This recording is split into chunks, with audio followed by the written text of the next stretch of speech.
All right, everybody. Hey, listen up. It's 7 o'clock on the dot here. This is Jason coming to you from a beautiful 70-degree day.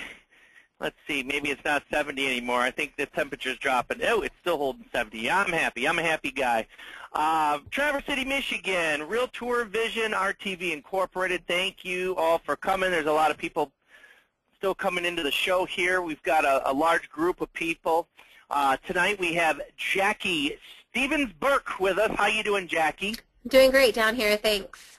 Yeah, down here. You down here? What do you mean? Are you underground? Nope, I'm on the lower level overlooking the river, the grassy No, knoll. you are on the ground level. That's not the lower. This is not the lower. You are a river view level. I'm the river view. I'm the river yeah, view. Yep, squirrel level. And we also have with us Gabe Clark. Gabe, everybody knows who you are from the last couple of shows, from the Formula 70 and 71.5. Yeah. How are you, Gabe? I'm doing good, Jason.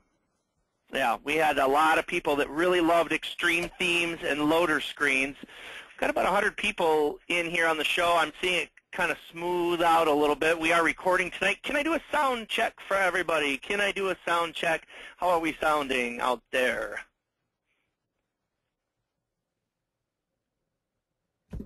Wonderful. Thank you all. Thank you, thank you, thank you, thank you, thank you. Okay.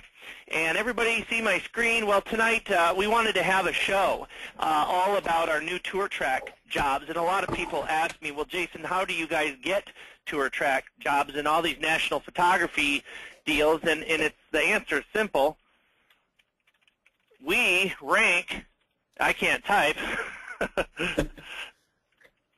we rank very well on apartment photography, assisted care photography, real estate virtual tours, virtual tour company, virtual tour provider, virtual tour service, virtual tour solution. We're all over. We're all over the internet, and as a result, we get a lot of leads and we get a lot of national accounts that come to us, and we rely on you guys being able to fulfill these orders all over the U.S., Canada, and Jackie's even starting to send some down into the islands. So we do guarantee national full coverage. However, we do have some areas in the U.S. that we still need filled because we like to be able to have a fast turnaround time, and that we're picking up a lot of new national accounts. All of you know this. It's very exciting times, and some of these accounts that we're picking up have stronger demands for more quality, or they're maybe wanting things done in a way in which we haven't done before. So I said to Jackie, let's have a show and show everybody some of the new stuff that's coming down the pipeline, and give everybody a refresher from Las Vegas, from our last virtual tour provider convention. Real quick, I will give you guys a quick update on the admin level here. When you log into your RTV account, you will see. Give me a second here. Get over to my account. You will see when you log in that we launched a new badge today. This is how we are. This is if you've seen this badge, we've got a gold badge and a blue badge. The gold badge is our all-time champion, #1 top producing virtual tour provider since Fusion launched, and the blue badge is going to reset every year, and that's going to be an annual count. So a couple other things that we've gone live with. We did go live with our new virtual tour uploader. As you can see, this is my account, Blue Lava Media here. Jim's got quite a few active tours in his account. We've got the new tour uploader. Check that out. It's screaming fast. It's really nice, and it allows you to do a lot of stuff in the background while your images are processing. Most of you know we launched the tour shredder. Every 20 tours that you delete, we give you a free tour credit back.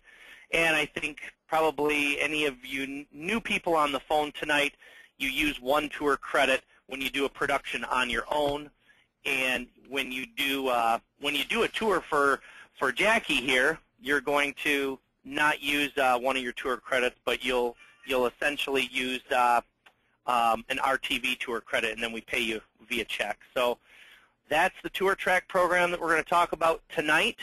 All of you that are new to RTV, I will tell you this, when you're in your account, you should fill this area out right here, tour track. Tell us about yourself. Tell us about who you are in the setup area, if you have, what kind of experience you have, and then most importantly, don't just set it up and communicate with us. And then you're going to want to make a really nice demo tour. So Jackie's going to talk about a lot of that. And welcome to the show, everybody. Let's turn it over to Jackie and Gabe. I'm going to pass it on over to you, Jackie. Okay, that's great. Okay. Well, thanks for joining us tonight. Looking forward to giving you some more information, a refresher from Vegas, as Jason said, but we've added a lot more information to this and a little bit more how-to, as well as some clarification of new policies that we've gotten from our photography clients. So here we go. To begin, this is what we're basically going to go over. We're going to talk about getting yourself ready to do a shoot, communicating with your clients or our clients, the RTV clients, on-site interactions, communications with us, and the processes and procedures. So what we're going to talk about over here is how to get yourself profile set up. Jason just kind of went over that with you for a brief second. It's quite easy, and I'm going to pull over my screen here to show you what it looks like. When you come into your dashboard, you'll click on your Tour Track tab, and then come over to your setup area. It's important that you put your lenses and your makes and models in here because quite often specific shoots require wide lenses, so we need to know that. We also need to know what sort of DSLR that you have because it helps us with troubleshooting. Mark down what sort of capabilities you have professionally, your experience in photography. This is going to help us as we go through and distribute jobs if we have like a portrait requirement, which we do. Some of you may be surprised to know that we do have portrait shoots at some different clients throughout the country, as well as we continually have people coming to us looking for that type of work. We have certain clients that specifically require spherical shoots, so it's really important that you turn this on. Over here, we want to know who has an automatic shutter device. This refers to a device that connects to your camera that helps the whole HDR process. It automatically shoots your exposures, your 9 exposures, 6 to 9 of them, and then automatically uploads them into your computer and processes them. If you don't have one, don't mark it on because you can say somewhere else that you have HDR experience, which is very similar.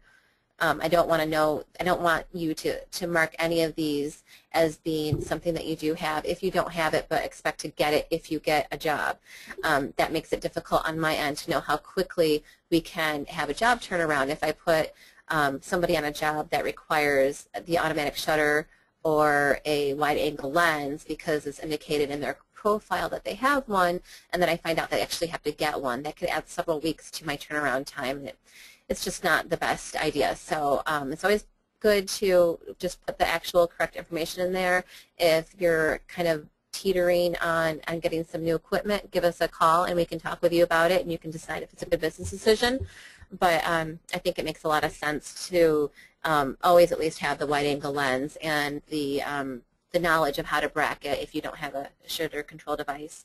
Again, as Jason said, it's important to have your a tour gallery to kind of show your best work, what your typical work is. We like to see 10 to 15 interior shots that show areas like real estate areas, real estate type shoots, photography, architectural photography, so we can see how you deal with light and how you deal with windows when you have light coming in from outdoors that is natural lighting, and then you're also dealing with artificial lighting. That it's also often a challenge to work with that. So we need to see that you are comfortable working with that, or that you have the automated shutter device that helps you work with that. If you do portrait work, please include those because that will help us when we have our clients that look for portrait work. But I think it's a good opportunity for you to take this demo tour and use it as a commercial for your business. We've had people who they do voiceover narration, they'll include a video of themselves, and they treat it much like a commercial. I think it's a really great idea. They can use it across all their businesses that they go to solicit business from. They put on their website as their demo. It's just it's a good tool to use. And so that really is the basic setup area. When we go back to our dash, what I've done is I've created a dummy order for this photographer. You can see that there's an alert here for a nude order, and there's also a comment. I'll come back to that. You can access your order really quick right through here. Move this over. You can accept or reject it from here, but it's probably best to go in and view it through the Tour Track tab. I get this a lot where people will come in here and they won't know where the contact information is. So they call me and they say, I don't know who this is with. How do I call them? Well, the point of not having the contact information on the order is because we don't want a bunch of different people calling our clients and setting up jobs without making sure that they go through the proper processes and have all the proper knowledge. So what we do is we keep that information kind of under wraps here until they accept or reject the order. I would recommend that you take a look at what the order entails before you accept it. So you can look through here at the packages, or you can actually click into the order. I would probably recommend clicking into the order, and you can see that we have a premium and we have two different packages, a landmark photo. The different information in an order that's important to look at is the order information section has this resolution here. 3000 is referring to pixels. We need large images to work with. So we want everything sent to us at 3000 pixels unless otherwise specified. We do have a client who cannot download images that are over 2 megabytes, so they ask that they be resized to that. So that might be something that is relaxed with that client, but that will be specified in your details, which I will show you in a moment. It gives you the property address so that you're not going completely blind on the order. You can at least see where it's located in relation to you and know whether or not you're going to have mileage expenses. And then you need to look at the package specifications. We have the number of still photos. This is 25 min, 25 max. That means you must submit at least 25 photos. We don't really want you to go over 25, but you can if you have a couple images that you think are relevant. But we don't want you to go under, that's for sure. We also have number of panoramas, 4. You must have at least 4. Specifically with this client, there's no real room to wiggle. They want the exact number that they've requested. If they get 23 images, they're going to ask me for the other 2. Same thing with the panos.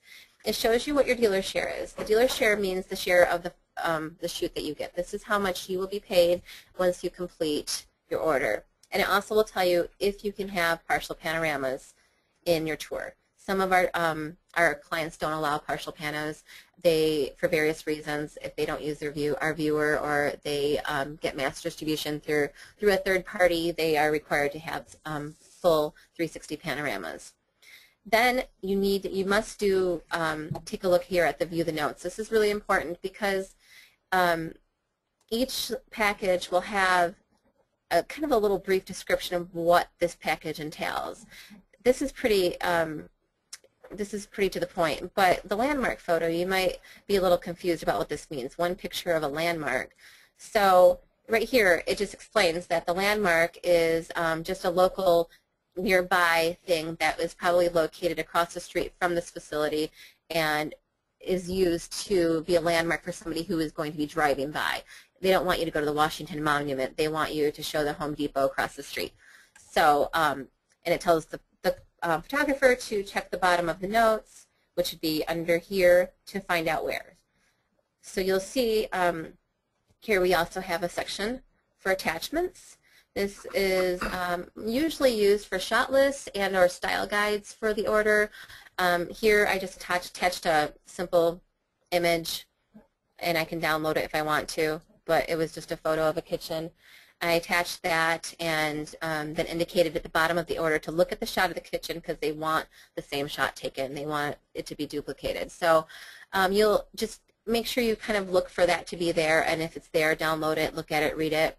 Read your instructions on how to shoot. This is very short because this is a demo sort of account that I use for testing, so I don't have a ton of information here, but it might be at least 2 pages long, going through all of the different steps for an order. But then always be sure to look at the very, very, very, very bottom to see if there's any special information pertaining to your specific order. Everything, like as I said, there'd be possibly 2 pages of instructions. That's usually generic to this client's shoots, every single shoot that goes out for this client.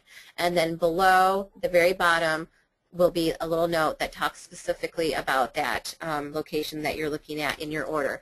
There's not always a note there, but you just need to be aware that there might be and always look for one. Just a note for our Tour Track veterans, we are, and you may already be aware of this, but we are constantly updating instructions for clients that we have had for years.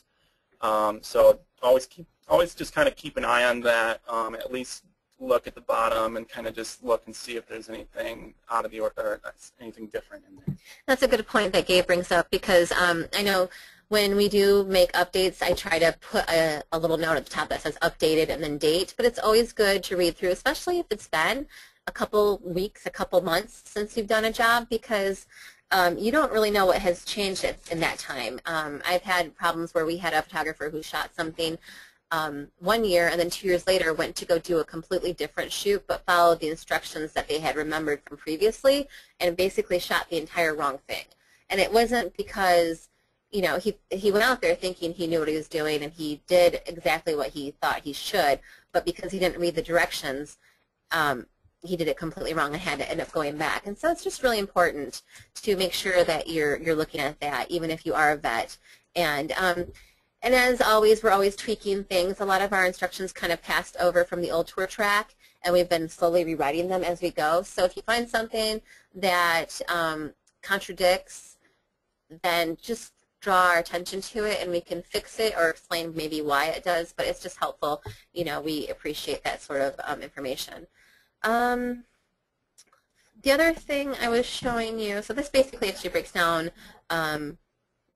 what you're going to see in the orders. If there was an expense, let's say you got mileage, that would show up here. So you would just, it's pretty basic. But you'll get, if I ever make a comment on an order, it'll send you an email, and I think the email will actually contain my comment, but it'll also pop up in here.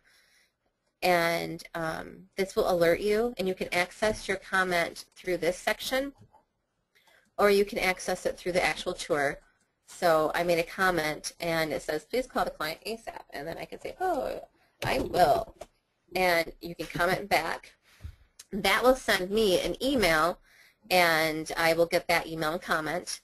And then it also keeps it tracked with this order. So if I ever have to look back and say, well, I can see that on October 8th, I asked you to comment, or I asked you to call right away, and you said you would, then that's helpful for me, especially when we have a property who's saying they haven't been contacted. If I can log in there and see that you've attempted calling and a couple different times, I can say, hey, look, they called these number of times. You need to let your staff know that they need to return our phone calls. It's just a helpful thing to have, and it keeps it right there so you can go back. You can put notes in there. If they give you an alternate phone number, it can be useful for that. So it's definitely a useful thing. It's a huge upgrade from our old system where photographers weren't able to see comments. That was something that used to drive them crazy.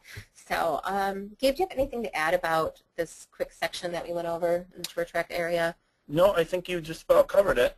Okay, so that was just a real quick overview. You know, I think I could probably spend a long time going through every little nitty-gritty thing about that, but I won't. We'll save that for another one. I think that this is going to probably be a couple-part series, and so here we go. So basically, that was all of that section about the getting ready and set up. And now we're going to take a look at communicating with our clients. This is really important. It's super important, actually, to communicate properly to the client. If you don't, likelihood of getting a call back is somewhat minimal, depending on who you're trying to work with. If you don't call and represent yourself the right way, they're not going to know who you are. So we ask that you call within 24 business hours to touch base. That's just an important thing for most of our clients. They want to know that we are on the ball. I do get emails with people asking me if it's okay that they pick up a job but they can't call the next day. If you let me know that, then I'll send them a quick note and say, hey, my photographer will touch base with you tomorrow. They're out of town right now. So just keep us aware. It's important to represent yourself as an agent of RTV or the corporate headquarters associated with your order. So I would kind of go, I think, with the phone call with both of those in your arsenal. I would say, let's say you're shooting for a client,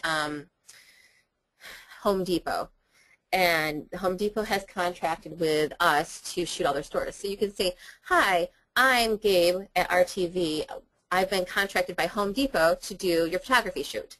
That's probably the best way to word it, because you're saying our name, which they may have heard, but Home Depot is like the word that they're actually looking for before they're going to let you get on site. So I would kind of put both of those in there. That way they won't a lot of times we find that they have gotten calls, the person represented their, I'm going to use Dale Hart here, like Dragonfly, studios, and they don't know who that is. Nobody told them Dragonfly was going to call, so they just ignore them. So when I go back to them a couple weeks later and say, hey, you're not returning my photographer's calls, they're like, oh, I thought that was a salesman. So I hear that a lot. And it is important to call them rather than just email them. Mm-hmm. That's just another point I want to make, because a lot of our clients really do like to be called, and a lot of them don't really check their emails. Some of the emails that are listed are going to be sort of their corporate emails that have just been set up automatically, and some of them don't even use them, so right. It is important to call.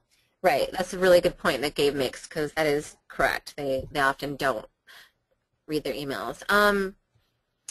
Again, as I mentioned earlier, make notes of the date you called. If you called and you can answer back, I have people that just say, they say LM, left message, and it date stamps it, so then I know. And then you also know. So you can have a process of following up. If you can't get through, we can try alternate numbers, or that's when emailing actually is helpful. A lot of people will email and call. Mm-hmm. And email can also be helpful. Again, calling is the preferred method, but a follow-up email is good. When you call, I would ask them for the appropriate email address to email to, and this is where you can really help make your job easier by prepping them on how to get ready. And you also probably should do this over the phone as well, but it's just a good kind of backup method. Be flexible when you're scheduling. If your schedule won't work with theirs, you can contact us and we'll reassign the order. A lot of times also we have people who they might put down October 12th as their shoot date, but that's really their requested shoot date. They usually can work around that date. So don't let it worry you and make you think that perhaps that you're not going to be able to do the job. Just go ahead, give them a call, see what you can work out, and if it works out, great. If it doesn't, call me and we'll, did we just lose it? Am I still playing, Gabe? No, I think we're still live. Okay, hold on 1 second. Give me a second, people, because I think Gabe, do you want to talk on some stuff for a second? No, do you see my screen, Gabe? Can you see that? Yep. Okay.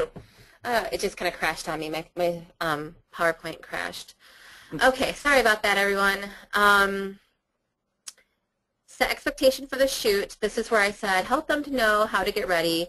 Email them the style guide.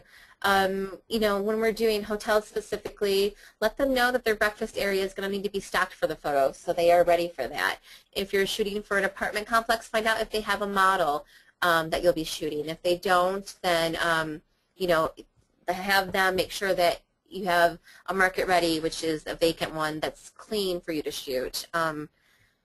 And then also do confirmation calls. Do it the week before, do it the day before.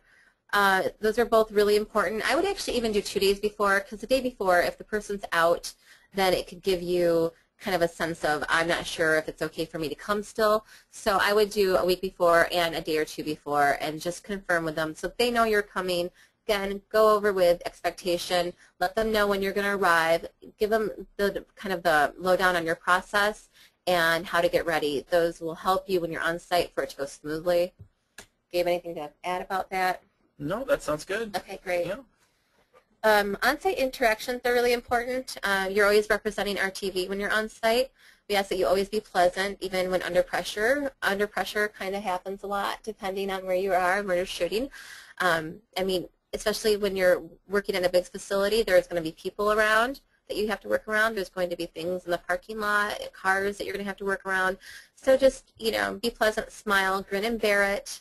If people, you know, get overbearing, just smile and be accommodating as much as you can, but without going overboard and making things a little bit hard on you. Like I said, be agreeable. When they come to you with situations like, for instance, you're on site and somebody has a complaint, or they want more, or they swore they ordered this, but your order says something completely different. You know, I always try to say take the pressure off yourself by pleading ignorance to that thing. Just say, you know what, this is what I have. A lot of people actually will print their paper off and take with them on site so they can show it, and then say, you know, show you this is my work order. This is what it says I can do. It doesn't say I'm supposed to do 5 more panels. You know, if you and then refer them to RTV. If you want more, call RTV. Try your best to get in touch with us in those situations.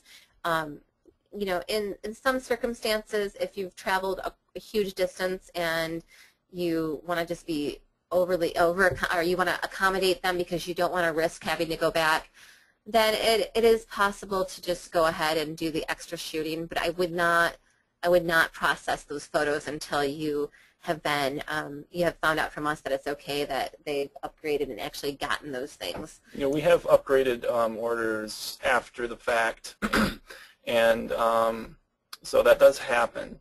So, but it would be best probably to call us and just say, actually, while you're shooting, try and get a hold of us, right, and just let us know what's going on, and let us know if they want some more, you know, panos, for example. Then we can actually, we have ran their credit card right in the middle of a shoot in the past, and just kind of readjusted the order. So. Right, and we always try to let you know if it comes up, but you know, we are all human, and it is possible that there was a mistake on the order or if it's processed wrong. So do your best to get in touch with us. Don't just call the tour track department. If we don't answer, call upstairs. Call around until you get somebody that can help you, because they can always run over to us and find out, and we'll drop what we're doing and take a look at it. When to walk away. This was something that Gabe and I had talked about, and that's when you arrive on site and they're not ready, and they aren't going to be able to get ready, or they have really unrealistic things that they want you to do. And that's when you kind of say, and it's sort of a balance, but you say, I don't think you're ready. I'm gonna go ahead and reschedule you. I'm gonna have to come back later. You might want to let them know at that point that there'll be a service charge that will be assessed to them. If they don't want you to go, if they want you to shoot what you have now, then I guess you can shoot whatever they have ready. And the stuff that is not ready, let's say things are under construction or a mess, they're going to have to just order a new photo shoot. So those are your options there. And again, I kind of skipped over the don't be afraid to ask with help from the staff, but that's actually really important to know. When you're there, you're kind of in charge, even though you might have an overbearing property person with you. You are directing the shoot, not them. So they're going to show you where to shoot, but you need to be there and make sure that things look and look as how they should, and are presented in film, not film, but I don't know, digital print, how they should. You're going to be responsible for that. So if you see something that's out of place, when it's said and done, at the end of everything, every time my property is going to come to me and say, your photographer should have told me. They say that all the time. They should have known. They should have noticed this. They should have known that. They're the professional, blah, blah, blah. Sorry, I shouldn't say blah, blah, blah. But, like, we hear it all the time. And so what we really want to do is kind of train our eyes to look for the things that that most people who are not photographers they would miss. We want to make sure that we see them and then we have somebody fix them. I don't want you going and, you know, moving large equipment out of the way. I want you to have the staff do it. What you should do is have them come in. You know, you tell the maintenance staff, you tell your contact, hey, this stuff needs to be cleaned up unless this is how your photos you want your photos to look. If you want your photos to look nice, then I'll need you to get your staff in here, have them take away all the clutter, and while that is happening, I will go to these other areas that are ready and shoot them. And then that gives them time to clean, and you're not just sitting around. You're doing, you know, your next shoot of the next area. You get something. Bear in mind, this whole being ready for the photo shoot thing is in their contract. Right. We specifically, I mean, we stress that fact that we need them, that we need the hotel or the real estate property to be photo ready. So it's not your responsibility to be, you know, fixing blankets on a bed or anything like that, but it is helpful if you bring it to someone's attention so that they at least are not caught by surprise when they see the photos.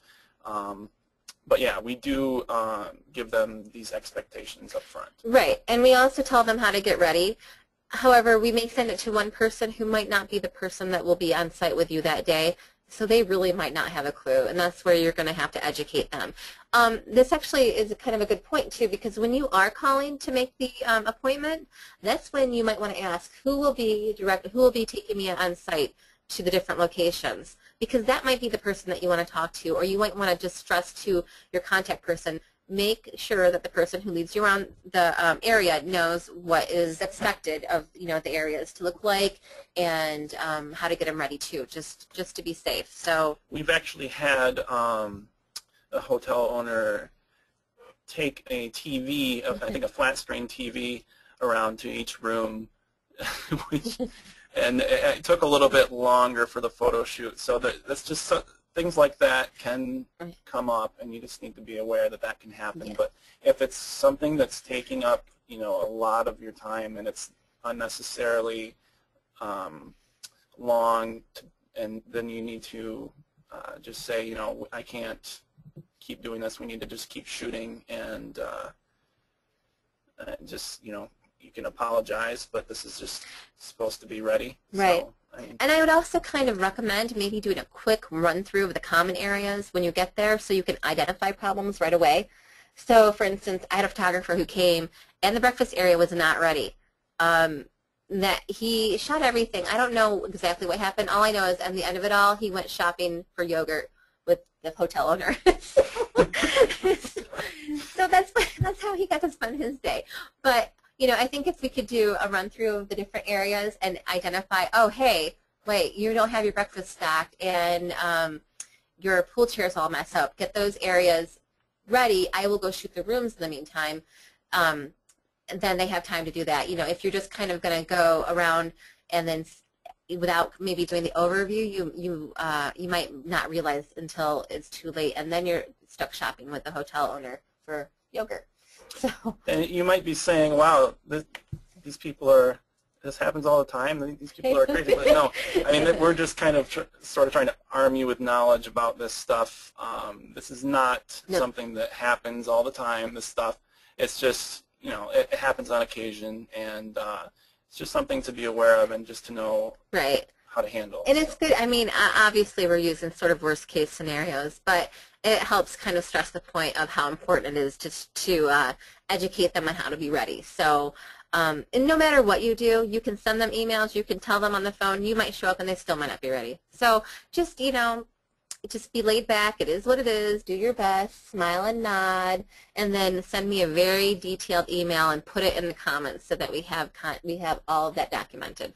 A lot of times, if you have to spend forever on site and you cannot get out of it, then we might be able to, there are some accounts that we have that we can charge them a fee if shoots take over a certain amount of time. So just keep that in mind. Make sure you always let us know. It's always really important. Okay, I'm going to move on. So communicating with the property is important, but communicating with us is almost as important, if not more so. I ever since I've been here since 2005, and this is one of the first things that I was taught by my predecessor, which some of you might be like, what? There was somebody before Jackie? But there was. Which is, responsiveness is almost as important as the quality of work. So if I have a really, really, really great photographer, but they never return my phone calls and they don't turn in their stuff and I have to hound them, I can't rely on that person. And I don't feel comfortable using them.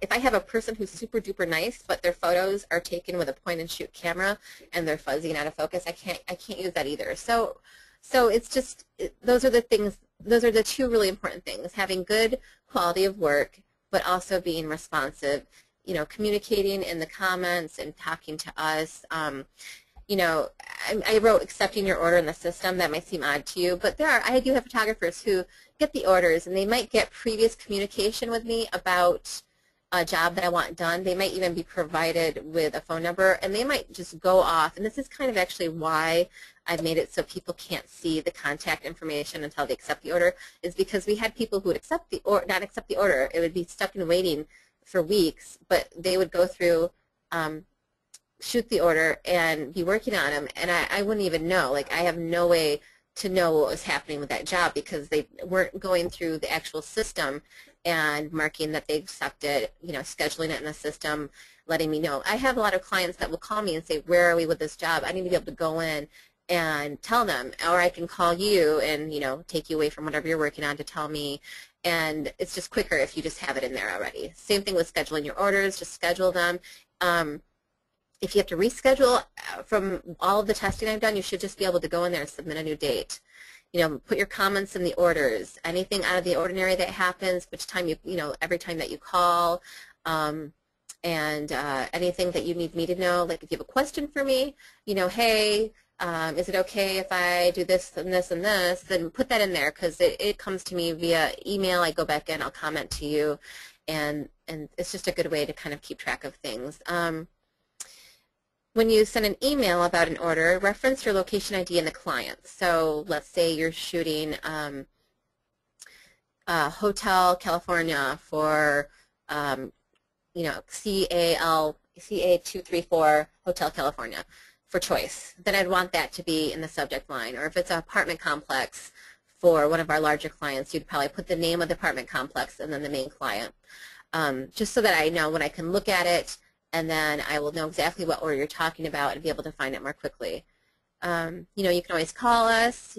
Gabe and I are here pretty much throughout the day. We have Brian Boyer, who some of you have gotten to know and love, and he's here as well. So between the three of us, somebody should be here to help you. And like I said, if you have an urgent need, if you're on site and you don't get somebody from us, from our department, just call the main number and have somebody find us. Somebody up there will know how to get in touch with us, or they'll be able to come to our office and, we can put somebody on hold and get in touch with you. But we don't want you to kind of be floundering out there with questions. We want you to be able to get in touch with us. Okay, this is the other really important thing, which is read, read, read. We ask that you always read all of the directions. And like I said, like Gabe said earlier, we're going through and updating the details. Well, they were details in the old system. They're instructions now in the new system. But we're constantly trying to make them more reader friendly, broken down kind of point by point so that it's easier to see everything and not miss things. Like I said, we're kind of slowly trying to go and rewrite everything so they make more sense.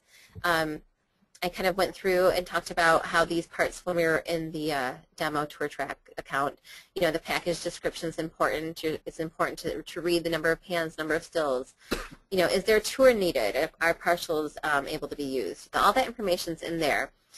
Your order instructions, that's your guidebook to getting it done right. A lot of times our instructions will include style guides with tips on how to shoot, what they like, what they don't like. We have a handy dandy checklist for hotels that help you to not only make sure you're shooting every room, but they'll have little notes like, did you remove the garbage can? Like little things that people tend to miss. So, and plus you can get a sign off, and that's really helpful. So if later they say, well, they forgot to shoot this room, and there was maybe a sign-off, a note said this room was under construction or being used, and the hotel manager or the complex manager signed up on it, off on it, then we have that to say, hey, we did do all of our required shooting. Let's see. We also have, for apartment complexes, we have a sign-off sheet as well for you to go over with your contact there. I think it's actually pretty useful to go, when you go on site, with that checklist and contact sheet and kind of ask them which areas they plan to have shot, just so that you have an idea in your head where you're going from place to place. And it also gives you a time to kind of see what areas are ready and not ready, and gives them a chance to look over the rooms. I have a photographer who has whoever is leading them around, has them sign off at each room. They shoot the room. They have their on-site contact look at the room and say, does this look exactly how you want it to appear, in digital format? And if they say yes, and he shoots it, and then he kind of will show them, give them an idea in the viewfinder of how the shot is set and framed. If they like it, they sign off on it. So he actually does that room for room, but you'll figure out, I guess, what works best for you. It'll tell you how they want their photos taken. Do they allow verticals? I would say 99% of our clients will not take verticals. I would think that there's maybe, I have one client that I could think of recently that can take vertical shots, and that was kind of, that's rare. One of the reasons we don't do verticals, or we try to strafe not to do those, is because our tour viewer is displayed in a wide format, just like a monitor. So we wouldn't typically use those in the player. Right, and yeah, and a lot of our clients will post them on their website, and they have specific parameters where they kind of just fill them into slots, and the slots are very specific dimensions and do not go vertical. So, it's important to look at what the final touches are needed for the tour. I'm going to go over this in a second, but that's usually in there. It tells you kind of what to do, the information to educate your clients about how to be ready. So some of our instructions will have links of things that you can actually send to your client. And again, at the end, if something's missing, doesn't make sense, contradicts, just call us or send us an email to get make sure that you have the right information. So that's always helpful for us and for you, because then you don't go armed with the wrong info, and we can actually get it fixed. So now we're moving on to how to shoot. We expect that you'll always do your best work, and if you feel like there's a reason why you can't produce great work, then let us know. I actually had a photographer recently call me, and they're having a medical issue, and she was just telling me that she didn't think that she could do her best work because of some side effects of some medication being taken. We have people who, will let us know, well, I don't, there's a certain client who requires HDR photos, and they're just not comfortable doing HDR, and they don't have the extra lighting. So those are the kind of cases where you're just not going to be able to, if that person's not able to do the best work they normally would under the conditions, just let us know, because we'll need to reassign it. We would hate for you to go out and spend your time and kind of struggle through a shoot and then have it not go well and have to send you back. But with that in mind, if you're just not sure, if you think that you might be able to, you want to test it, we would love to help work with you to get you there. I've been working with one photographer that I really want to use, and trying to figure out, there were a couple issues I was seeing in their work and their tours, and I just kept working and saying, okay, why is this looking this way? What's going on with your camera? What's going on with your tripod?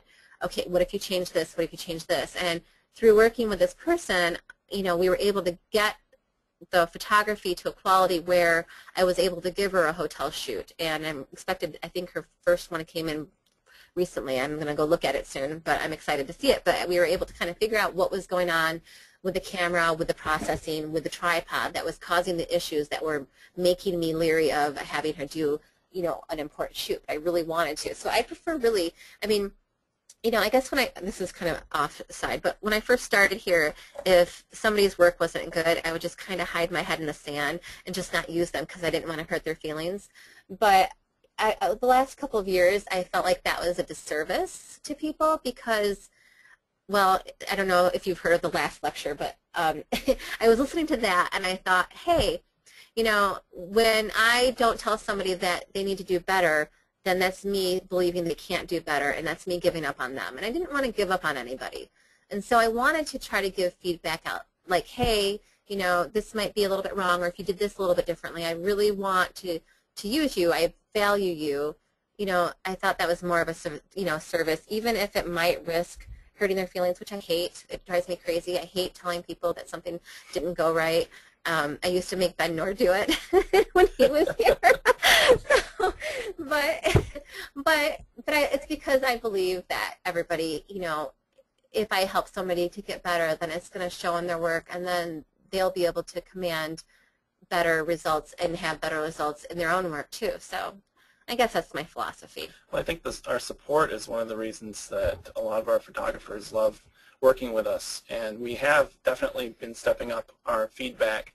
A lot of the photographers that have been with us for a while that I've been working with will know about this, that we've been kind of trying to give feedback, and a lot of times we don't even, we haven't been giving positive feedback, and if you don't get positive feedback, that's just because we're super busy and no news is good news. Yeah. So well, if there's something that we see that's wrong, we're probably going to bring it up, because part of this, I think, is just to help you guys with your photography, and with all the photo shoots that we see come through and all the feedback that we get from our clients, we have sort of a trained eye, because we go through this stuff every day and see what people are looking for. So, I mean, you can get some good feedback from us, and we're definitely not here out to get you. We're here to help you. Yeah, and we hope that any feedback we give isn't taken personally, because like I said, it's because, as cheesy as it sounds, it's because we care. You know, we want you to do better. Occasionally, we have, because there are 3 of us now, and it's so fast-paced down here. I mean, like, we are going through a gazillion orders, and our heads are spinning, and so sometimes we must communicate, and our wires cross, and maybe a message doesn't get out, but we do try our best. For hotel shoots, I'm going on now, you must always use HDR software or lights whenever necessary, always for hotels. And when I say HDR software, I'm not saying I want crazy looking, surreal, fluorescent green stuff. And I actually don't think HDR is very necessary for exteriors, except for really like blank skies. But we want it for the purpose of combining exposures. We don't want it to be processed, you know, in a way that makes it look surreal. We want a natural look. So when you are processing your HDR photos, you know, pick the most natural looking selection that you can. I use Photomatics, and they usually give me like 10 options on my right. And almost always I'm using the natural or the soft, smooth ones. That's just what they call those selections. But they have like many different ones. But you can also, you know, if you have your lighting, you can use your lighting and make sure that everything is well lit. But for hotels, we're getting so much more volume coming through, and they're looking with a more discerning eye, that we really need to make sure that we are shooting them as best we can to avoid these reshoots. If you do have an automatic trigger device with Exposio, RTV will pay for the photos to be uploaded, and we have the information for you to use that account for hotel shoots and other high-end jobs. But we need to be able to see outside windows while having properly exposed interiors. So that means that you're going to have to play with your camera and just be aware of what your settings are. If you're not real aware, I mean, because I know I myself, I don't have 100% command over my camera. I find there's like a ton of information on YouTube with tutorials on how to do this, how to do that for specific cameras. So almost every question out there you can find an answer to and a demo. Use your checklist while you're on site to make sure that you don't miss anything. Look through your camera with a discerning eye. Like I said, notice the little things, the things that I'm going to have a little sample to show you in a second. Avoid unsightly objects. We had a shoot where there was a tarp. Gabe, did you want to talk about how that kind of impacted that whole job? There was I can't remember exactly. I don't even know what it was exactly, but there was a pool. There's a pool shot, and there was a tarp covering up something. And the top too, it's like hanging down. Yeah, and there was also, I believe, a little bit of construction with a tarp covering an overhang that possibly had some tears or something in it. So stuff like that, just if you can, like, try and get an angle of the area that's not showing it, or at least get, and you can take a picture with it in the view, but at least get a couple angles where it's not in the view, because that just gives us some options. So if they come back and say, oh, we don't want this in the photo, we can just say, oh, well, here's the other angle where it's not in there. Or we ended up doing some photo editing, I believe, on that order, which we typically charge for, but only if we have to. So.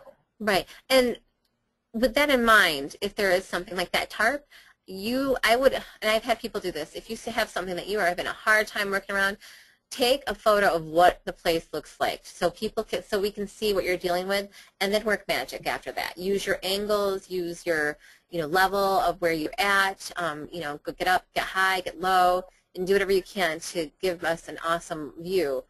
But also send that picture maybe separately in an email that with that photo and say, this is what I had to work with, file this away, so if they say anything, you can show this to them. So that's just kind of a good tip. It's important to review your images, zoom in and make sure it's crisp and clear and focused. We cannot fix, photos that are out of focus. It's impossible. We can't do it here. And there might be a reason why it's not in focus. Either there's something off with your focus mechanism, or you're shooting at a wrong aperture. I think a lot of people will go into a room and they'll open their aperture all the way up because they need the light. They don't want to shoot with flash. They're shooting on a tripod, but then your depth of field is so limited that only a very small part of that photo is going to be in focus, and everything else is going to be blurry, and that just doesn't really work with the style of photography that we do. I think the rule of thumb is no lower than f8. Yeah. I've heard that being said quite a few times by our support guys around here. So. Yeah, and I think that's probably a good point to make. And so that's when you have to get creative. Use your tripod, use your shutter speeds, take multiple exposures, combine them. I'm going to show you something later about easy ways to combine them. But there's a lot of different things that you need to make sure that you're seeing. And when you look through at that image in a review, you might pick up something that you didn't realize, like perhaps there's a tarp hanging somewhere that you should maybe get a different angle on. So here's a sample of a shot that I had somebody take this for me. I called him up because I knew he was going to be photographing this weekend. I said, hey, will you do something and take this photo with a couple things wrong? So he did. I'm going to give you a couple of seconds to look at it to see how many things you can count that you think should be changed to make this photo a good photo. So do you want to play the Jeopardy music?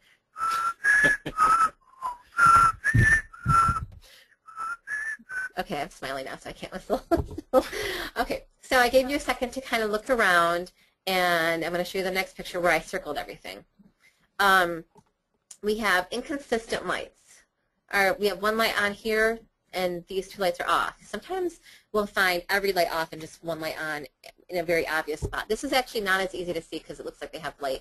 The light bulbs are not like shooting yellow everywhere.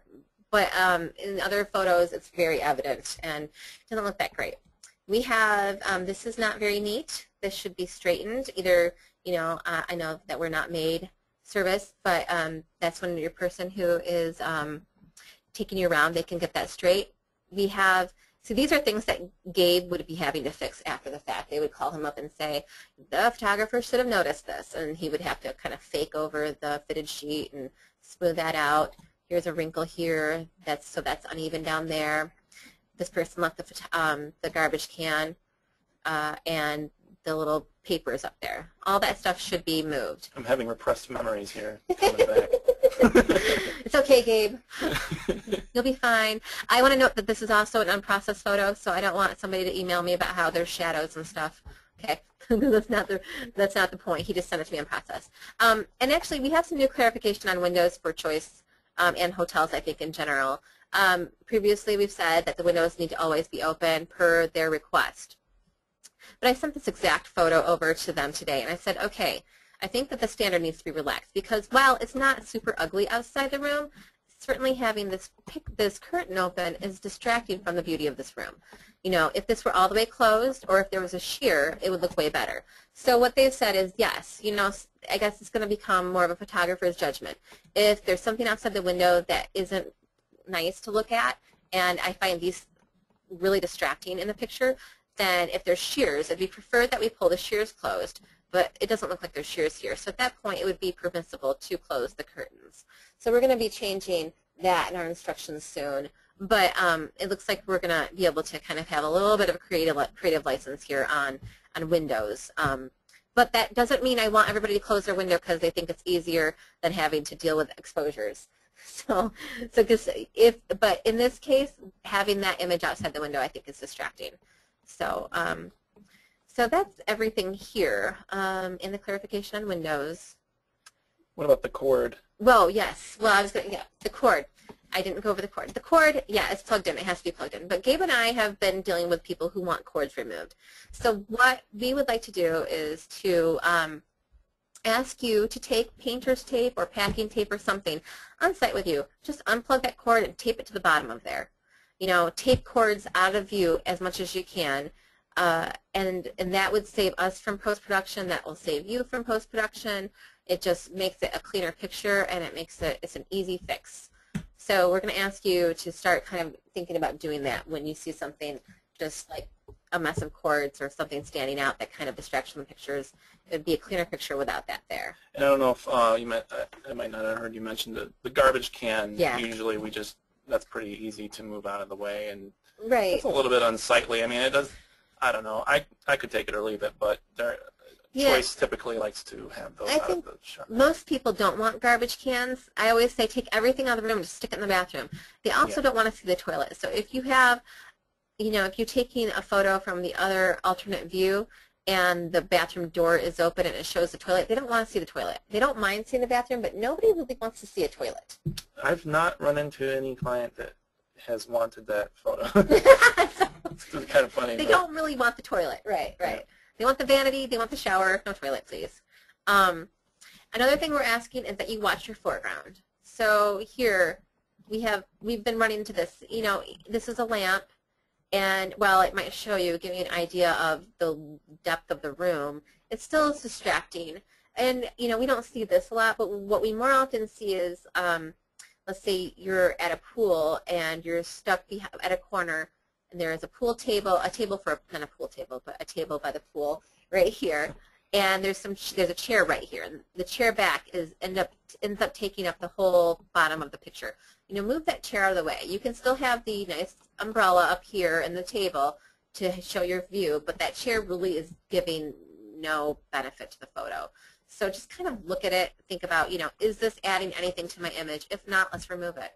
You know, I've seen that with like a vase there was a vase that was looking from a foyer into the outside door, and it was kind of in the line of sight, and it was really close. And removing that vase would have made it a better photo. And they had another photo further away where the vase was in the photo, and it looked fine, but just it depends on where it is. And having it right up here is distracting, in my opinion. Yeah, and I actually kind of like the way in this particular picture that lamp is kind of there showing you that it's there and just kind of giving you a little bit of a feeling of depth in the room. But it doesn't really matter what we think. Right. Because when I see that, I think a hotel owner is going to say to crop that out, and I just kind of sigh and I say, okay. And I asked the photographer to show this picture, and he said the exact thing that Gabe just said. He likes to have something in the foreground because it does show depth and it's more artistic, but that's unfortunately not what's going to be appreciated by a lot of our clients. They want things to look really super clean and straight. Okay, this is going to be a short video about cutting in windows because we're talking about, you know, exposing your windows. And on this photo I took with my camera phone yesterday, and it obviously is not awesome. So don't judge me, but I didn't have a lot of time, and I was trying to get everything prepared. So I'm just going to play it and kind of, I'm going to skip through it, but basically the whole practice is, you know, you get your 3 different exposures, your medium, your high, and your dark. And then, but when you're doing a bracketed shot. Now for cutting in windows, I mean, I probably I would still get 3 shots just to be safe. But what you do is you take your, it's like masking, I guess that's what they call it in Photoshop. You take your 1 layer and then you paste a layer on top of it, so you have your 2 layers here showing, and then you essentially kind of erase the window. And this is for people who don't want to use HDR. You can kind of use your selection tool to get it through. But I would argue, especially after doing this, that this is going to take way more time than doing an exposure combination, because then you're going to have to like do all the detail work. And so this is one option, but I think to me this is the more tedious of the 2 options.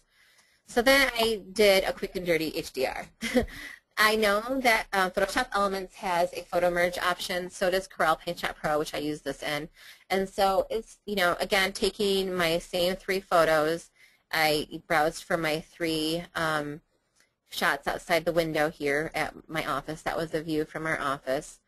And put them in. I had to actually align them because I did not use a tripod. When you're doing brackets, always, always, always must use a tripod. I did not because I was using my camera phone. But I did balance it on the desk. So I aligned the images, and it did a pretty good job, actually.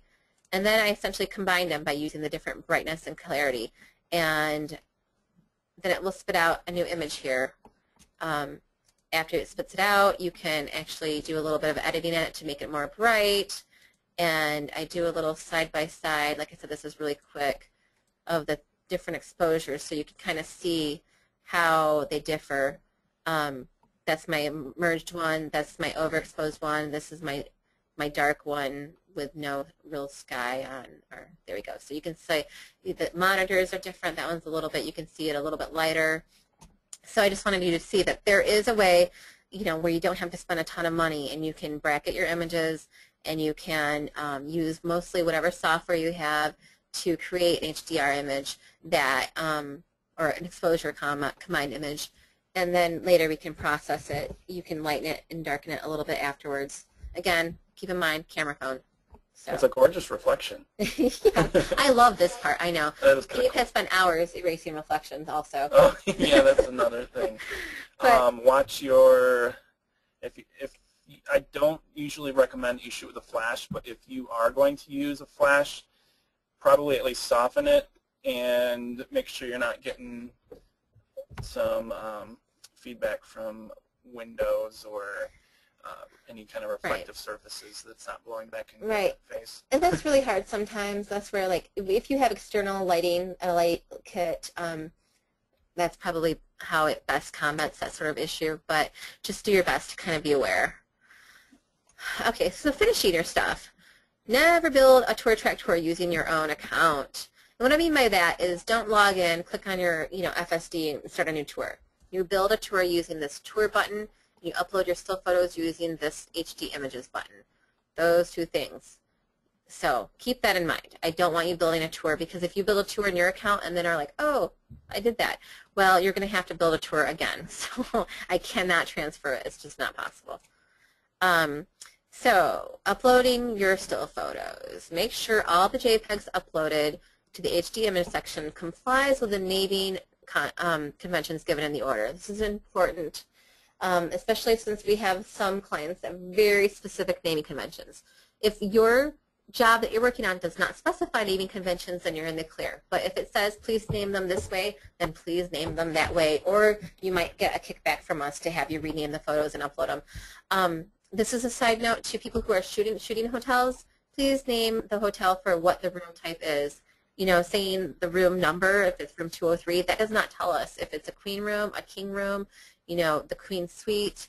And then we spend, I don't know, you just dealt with this, Gabe. So anyway, that's just something to hurry up with. Always upload all final high-res images. You must upload a minimum of the number. So you must always take your still images and upload them in the HD image section. But don't upload a zillion photos, because that's difficult for us. We don't want to have to go through. We want you to stick within the minimum maximum guidelines and call it good. If we need an alternate, we'll call you. But it is good to take more shots than maybe that are needed, because then you don't have to return. But we don't need all of those shots. Do not send your photos directly to the client. If they ask you, let them know that we'll upload them to them as soon as we are able to, and that it'll go to all the appropriate parties at that time. They are not responsible, for getting them from you. Building your tour, check your tour through before sending it. We don't want tours with stitching errors. You need to check the color brightness, see at the wrap point. People who do post-production on their panos will often have a seam, so be really careful when you're doing that there's not a big line down the middle of your tour. You will notice that if you actually view your tour before sending it to us.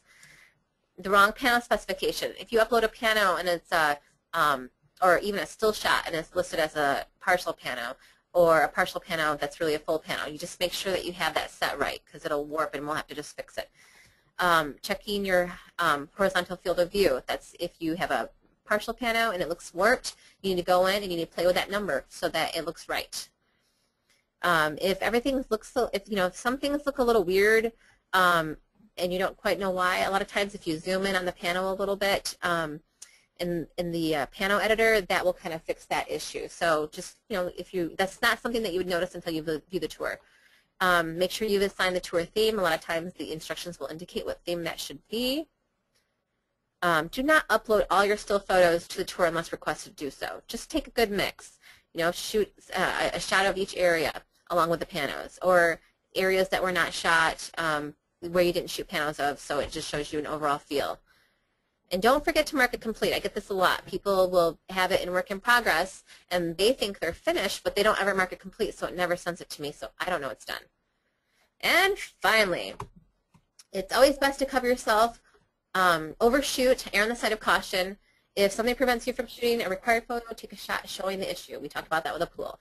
Get your sign-off sheet. You might not be able to review all images with your contact, but show them some samples of your shoot. So you can show them, if you're doing the trigger, you might be able to show them one of the photos to show what the framing is, or give them an idea. Just try to do your best to show them kind of what you're doing. Understand that you may make mistakes in here from RTV. Please know that we want you to be successful. Helping you work through any problems is our way of helping you grow as a tour provider. So negative feedback, while hard to take, is still feedback to help you become better and can be a useful tool. And finally, when you get your first tour track job, give us a call and introduce yourself. We want to make sure that you're prepared as you can be when you go out, and we're lonely and want to say hi.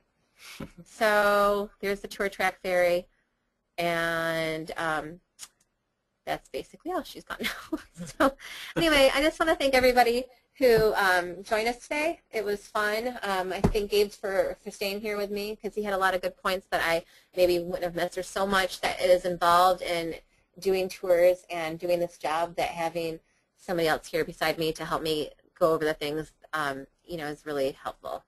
So happy to do it. Thanks, Gabe. Okay, well, I hope you all enjoyed yourself, and have a great evening. Thanks, guys.